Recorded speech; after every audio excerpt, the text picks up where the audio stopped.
Situation. म्हणून कुठल्याही फील्डमध्ये येण्याच्या आधी ना पहिले त्या फील्डला जाणून घ्या की असं पण काम करावं लागतं. आपण लोकांचे सेवक आहोत हे भान नक्की ठेवा.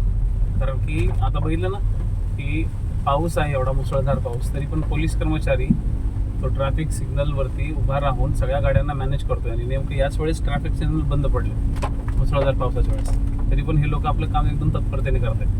त्यामुळे बरेचसे लोक असे असतात की जे फक्त पोलिसांना बदनाम करायचा प्रयत्न करतात. पण नाही, प्रत्येक ड्युटीच्या मागं प्रत्येक काही ना काहीतरी एक महत्त्वाचा असा एक गाभा लपलेला असतो प्रत्येक ड्युटीचा. हे जाणून घेणं गरजेचं आहे प्रत्येकाने. आणि सगळ्यात पहिलं तर हे जाणून घेणं गरजेचं आहे की ज्या क्षेत्रामध्ये तुम्ही काम करायला चाललात किंवा जे क्षेत्र तुम्ही निवडताय त्या क्षेत्राबद्दल तुम्ही जाणून घ्या की नक्की आपलं पुढं जॉब प्रोफाईल कसा असणार आहे. बरेचसे लोक तर डोळ्यावर पट्टी बांधूनच फॉर्म भरतात आणि मग नंतर पस्तावतात की अरे सर माझी फील्ड चुकली, माझी सर्व्हिस चुकली, माझं हेच झालं, माझं तेच झालं. त्या चुका आम्ही पण केल्यात. ठीक आहे, आम्ही पण केल्यात म्हणूनच आम्हाला पोस्ट सोडावी लागली.